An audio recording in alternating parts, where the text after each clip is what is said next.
नमस्कार प्यारे साथियों, प्रताप क्लासेस के यूट्यूब चैनल पर आपका स्वागत है। तो आज है 5 सितंबर 2024 और 5 सितंबर 2024 के जितने भी इंडिया और वर्ल्ड के जो करंट अफेयर्स की क्वेश्चन बनते हैं, आज उनका अपने डिस्कशन करेंगे। पूरा वीडियो ध्यान से देखना और लास्ट में मैं आपसे क्वेश्चन पूछूंगा जिनके जवाब आपको कमेंट बॉक्स में देना होगा। आज अपने पढ़ेंगे कि भारत के सचिन सर्जेराव खिलाड़ी ने शॉट पुट में सिल्वर मेडल जीता। नरेंद्र मोदी किस देश की यात्रा करने वाले पहले प्रधानमंत्री बने और राष्ट्रपति द्रौपदी मुर्मू ने 23वें विधि आयोग के गठन को मंजूरी दी। इनकी आज हम चर्चा करेंगे पूरे लेटेस्ट न्यूज के साथ में। डेली आपको सुबह मेरी 7:30 पर ये करंट अफेयर्स की लाइव क्लास आपको मिलती है। तो सारे विद्यार्थी एक बार सेशन को लाइक शेयर करेंगे। और आज है 5 सितंबर और 5 सितंबर के दिन बनाते हैं शिक्षक दिवस।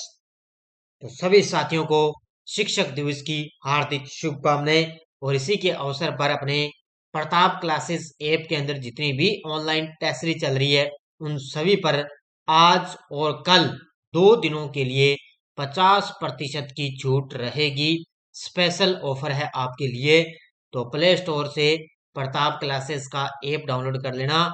वहां पर वार्षिक करंट है, अपनी फर्स्ट ग्रेड की करंट की टेस्ट सीरीज है, सीईटी वगैरह है, शिक्षा मनोविज्ञान है। तो सभी पर आपके लिए आज और कल 2 दिनों के लिए ऐप के अंदर 50% की छूट रहेगी। तो ये शिक्षक दिवस पर आपके लिए 2 दिनों का ऑफर ये रहने वाला है। तो सारे विद्यार्थी एक बार सेशन को लाइक शेयर करेंगे और सभी साथियों को गुड मॉर्निंग। और ये अपनी पुस्तक बाजार के अंदर उपलब्ध है, सीएटी स्पेशल। कोई साथी ऑनलाइन मंगवाना चाहता है तो 80 580 ये 22 001 इस नंबर पे व्हाट्सएप मैसेज करके एड्रेस वगैरह डाल देना। इस बुक पे आप ऑनलाइन पुस्तक ये मंगवा सकते हो। बाकी अपने बाजार के अंदर ये बुक उपलब्ध है। तो स्टार्ट करते हैं आज की करंट अफेयर्स की क्लास। सबसे पहले हम कल के क्वेश्चनों को रिवाइज करेंगे। 133वें डूरंड कप का खिताब किस टीम ने जीता? नॉर्थ ईस्ट यूनाइटेड एफसी ने। कौन से भारतीय नौसेना के जहाज स्पेसनिस नौसेना जहाज अटलाया के साथ समुद्री साझेदारी एक्सरसाइज किया? आईएनएस फ्रिगेट और आईएनएस तंबर ने। किसने भारत के सर्वोच्च न्यायालय के 75 वर्ष पूरे होने के उपलक्ष्य में एक स्मारक डाक टिकट का अनावरण किया? मोदी जी ने। नई दिल्ली में आयोजित जिला न्यायपालिका के राष्ट्रीय सम्मेलन के दौरान सर्वोच्च न्यायालय के ध्वज और प्रतीक चिन्ह का अनावरण किसने किया? तो राष्ट्रपति द्रौपदी जी मुर्मू ने। केंद्रीय मंत्री श्रीमती अन्नपूर्णा देवी ने 7वें राष्ट्रीय पोषण माह 2024 का शुभारंभ कहाँ किया? गुजरात। किसने 1 सितंबर 2024 को मध्य वायु कमान के air officer commanding in chief का पदभार संभाला? आशुतोष दीक्षित ने। किन कंपनियों को नवरत्न का दर्जा दिया गया? एस जेवियन, रेलटेल कॉर्प, एनएचपीसी और एसईसीआई। 4 कंपनियों को नवरत्न का दर्जा मिला। किस राज्य में रहने वाले पाकिस्तान के एक ईसाई वरिष्ठ नागरिक को भारत की नागरिकता दी गई? तो ये कहाँ का? गोवा राज्य के रहने वाले हैं। और टेस्ट वगैरह इसका कल आपको मिल चुका है। अगस्त महीने की मंथली पीडीएफ आपको मिल गई भी। अगस्त महीने की मंथली पीडीएफ ऐप के अंदर मिल चुकी है अभी। और क्लास भी कल आपको मिल चुकी है। अगस्त महीने की पूरा निचोड़ कल मैंने करवा दिया। लगभग 50 मिनट की क्लास करवाई थी। जिस विद्यार्थी ने वो क्लास नहीं देखी है तो तुरंत देख लेना। और ऐप के अंदर पीडीएफ आपको मिल चुकी है। तो आज मंथली टेस्ट आपको आज आपको ऐप के अंदर मिल जाएगा। अगस्त मंथ का मंथली टेस्ट आज आपको मिल जाएगा। पीडीएफ आपको कल मिल चुकी है। और राजस्थान करंट की जो पीडीएफ है वो आज आपको ऐप के अंदर मिल जाएगी। जैसे फर्स्ट ग्रेड में अपने राजस्थान करंट चल रहा है ना, तो वहां पर राजस्थान की अगस्त महीने की ऐप के अंदर आज आपको पीडीएफ है मिल जाएगी। तो स्टार्ट करते हैं आज की करंट अफेयर्स की क्लास। सारे विद्यार्थी एक बार सेशन को लाइक शेयर करेंगे। आज की क्लास का पहला क्वेश्चन आपके सामने। हाल में पेरिस पैरालंपिक में भारत के सचिन सर्जेराव खिलाड़ी ने पुरुषों के शॉट पुट एफ 46 कैटेगरी में कौन सा पदक जीता है? तो पेरिस पैरालंपिक का आयोजन अभी भी चल रहा है, 8 सितंबर तक है लगभग इसका आयोजन चलेगा। तो यहाँ पर भारत के सचिन सर्जेराव खिलाड़ी हैं। इन्होंने पुरुषों के शॉट पुट एफ 46 कैटेगरी के अंदर कौन सा पदक जीता? रजत पदक जीता है। ऑप्शन नंबर बी, कौन सा पदक जीता? रजत पदक जीता है। देखो पूरी डिटेल। 4 सितंबर को पेरिस पैरालंपिक में भारत के सचिन सर्जेराव खिलाड़ी ने पुरुषों के शॉटपुट F46 कैटेगरी में सिल्वर मेडल जीत लिया है। वे 40 साल में पैरालंपिक शॉटपुट में मेडल जीतने वाले पहले भारतीय पुरुष एथलीट बन चुके हैं। इसलिए आपके लिए ये क्वेश्चन महत्वपूर्ण बनेगा, क्योंकि 40 साल के अंदर इन्होंने पैरालंपिक शॉटपुट के अंदर ये मेडल जीतने वाले पहले भारतीय पुरुष एथलीट बन चुके हैं। कौन है? भारत के सचिन सर्जेराव खिलाड़ी। सचिन ने 2024 वर्ल्ड पैरा एथलेटिक चैंपियनशिप में गोल्ड मेडल जीता था और 2023 में वर्ल्ड पैरा एथलेटिक चैंपियनशिप में भी गोल्ड जीता। और यहाँ पर इन्होंने सचिन ने 16.21 मीटर थ्रो कर शॉटपुट में रिकॉर्ड बनाया है। तो ये 40 साल के अंदर इन्होंने पैरालंपिक के अंदर शॉटपुट में मेडल दिलाने वाले पहले भारतीय पुरुष एथलीट बन चुके हैं। कौन सा पदक जीता इन्होंने? रजत पदक जीता है। हाल में पेरिस पैरालंपिक 2024 में सुमित अंतिल ने किस स्पर्धा में देश के लिए तीसरा स्वर्ण पदक जीता है? इससे पहले अवनी लेखरा ने स्वर्ण पदक जीता, नितेश कुमार ने जीता, तीसरा दिला दिया किसने? सुमित अंतिल ने। किस स्पर्धा में? भाला फेंक के अंदर। ऑप्शन नंबर सी किसके अंदर है? और अब वर्तमान में अब भी ताजा बात करें तो 5 स्वर्ण पदक हो गए। 5 स्वर्ण पदक भारत ने अब तक जीत लिए हैं। तो तीसरा स्वर्ण पदक किसने दिलाया? सुमित अंतिल ने। किसमें? भाला फेंक स्पर्धा में। तो सुमित अंतिल ने पैरालंपिक 2024 में लगातार दूसरी बार गोल्ड मेडल अपने नाम किया। इससे पहले उन्होंने टोक्यो के अंदर भी अपना गोल्ड अपने नाम में किया था। सुमित ने भारत के लिए इस साल पैरालंपिक 2024 का तीसरा गोल्ड मेडल जीत लिया। पैरालंपिक इस साल है ना 2024 का तीसरा मेडल जीत लिया। सुमित ने पहले थ्रो में कमाल दिखाया। उनका पहला थ्रो 69.71 मीटर फेंककर अपना रिकॉर्ड तोड़ दिया, क्योंकि टोक्यो में उनका था 68.55 मीटर का थ्रो उन्होंने किया था। तो टोक्यो के अंदर 68.55 मीटर था और पहले थ्रो में अब 69.71 का भाला फेंककर उन्होंने अपना रिकॉर्ड तोड़ा। भारत ने अब तक 5 गोल्ड मेडल जीत लिए और इसके अलावा ध्यान रखना, और टोटल भारत ने अब तक 24 जो है पदक अब तक जीत लिए हैं। बाकी जब ये खत्म हो जाएंगे 8 सितंबर को खेल है तो अपनी पूरी इसकी अलग से चर्चा करेंगे। नेक्स्ट देखो, हाल में विश्व बधिर शूटिंग चैंपियनशिप 2024 में भारतीय निशानेबाज अनुया प्रसाद ने कौन सा पदक जीता है? तो विश्व बधिर शूटिंग चैंपियनशिप 2024 के अंदर भारतीय निशानेबाज अनुया प्रसाद ने यहाँ पर स्वर्ण पदक जीता है। तो राजस्थान के जयपुर जिले की यह निशानेबाज है अनुया प्रसाद। इन्होंने विश्व बधिर शूटिंग चैंपियनशिप के अंदर स्वर्ण पदक जीता है। तो जर्मनी के हनोवर में दूसरी विश्व बधिर निशानेबाजी चैंपियनशिप में के रोमांचक फाइनल में जयपुर की किशोर निशानेबाज अनुया प्रसाद ने महिलाओं की एयर पिस्टल स्पर्धा में स्वर्ण पदक हासिल किया। राजस्थान विश्वविद्यालय में प्रथम वर्ष की विजुअल आर्ट्स की छात्रा है। 17 वर्षीय अनुया ने आखिरी शॉट में 10.3 अंक हासिल कर जीत हासिल की और यूक्रेन की सोफिया ओलेनिच को मात्र 0.1 अंक से हराया है। तो 0.1 अंक से हराया और यहाँ पर भारतीय दल ने चैंपियनशिप के अंदर शानदार प्रदर्शन करते हुए कुल 4 पदक जीत ली। कितने पदक जीत लिए? कुल टोटल 4 पदक यहाँ पर जीते। और जयपुर की है अनुया प्रसाद जिसने यहाँ पर स्वर्ण पदक जीता है। अगला क्वेश्चन देखो आपके सामने, हाल ही में नरेंद्र मोदी किस देश की यात्रा करने वाले पहले भारतीय प्रधानमंत्री बने हैं? किस देश की? मोदी जी किस देश की यात्रा करने वाले पहले भारतीय प्रधानमंत्री बने? तो इसका उत्तर हो जाएगा ब्रुनई।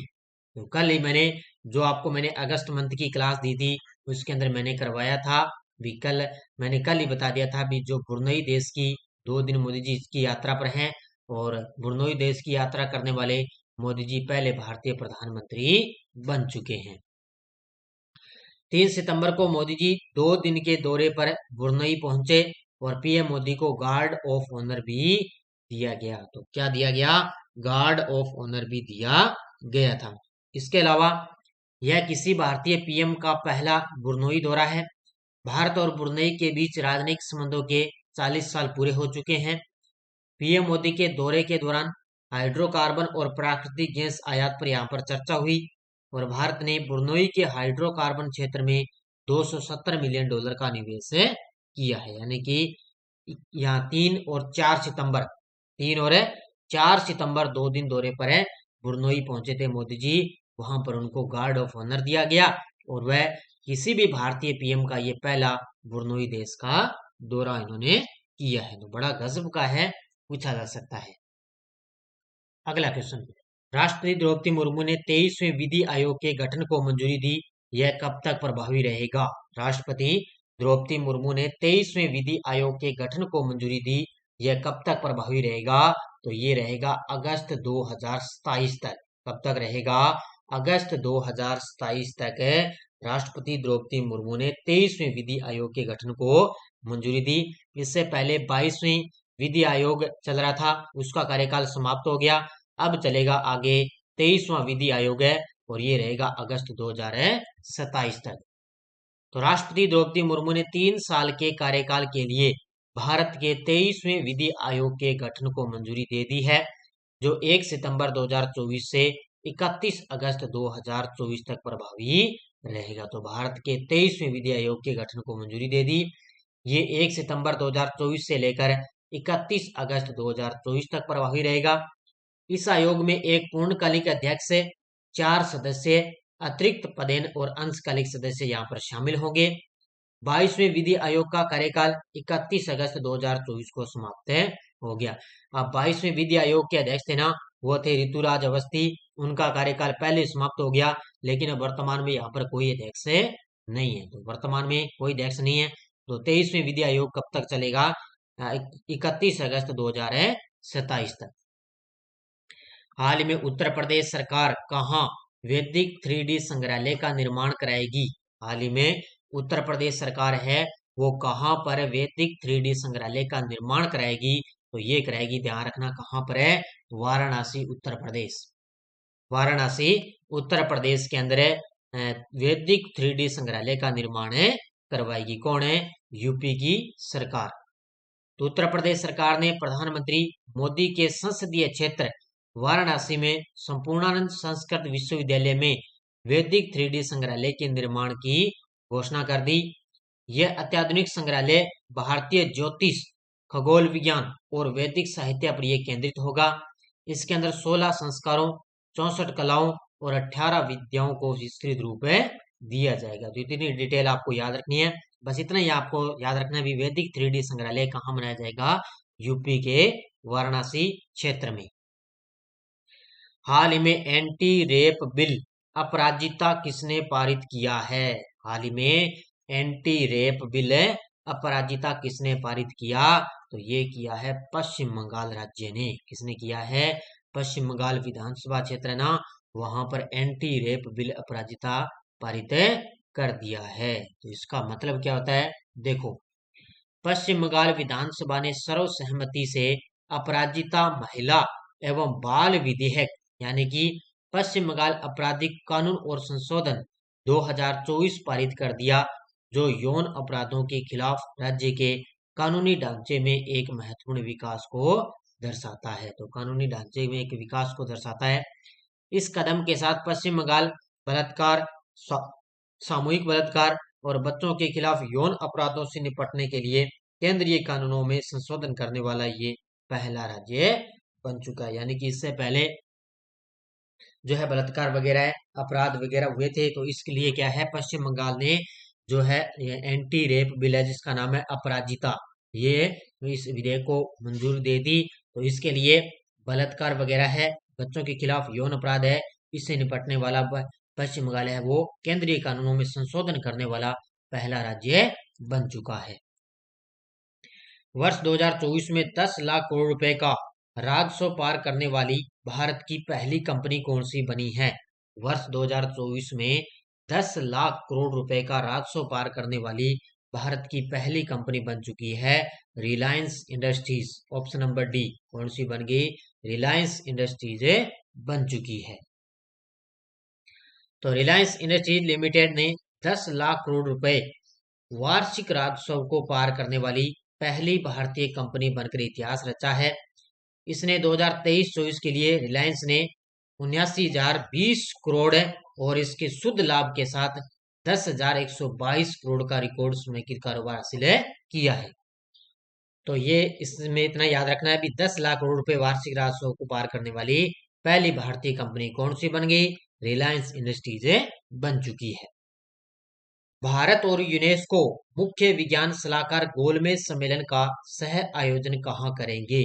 तो भारत और यूनेस्को के बीच में मुख्य विज्ञान सलाहकार गोलमेज सम्मेलन का आयोजन कल होगा 6 सितंबर को, और इसका आयोजन किया जाएगा पेरिस के अंदर। कहां पर किया जाएगा? ऑप्शन नंबर बी, पेरिस के अंदर इसका आयोजन किया जाएगा। तो फ्रांस का शहर है पेरिस, वहां पर है भारत और यूनेस्को मुख्य विज्ञान सलाहकार गोलमेज सम्मेलन की सह आयोजन करेंगे। कब है? कल 6 सितंबर को।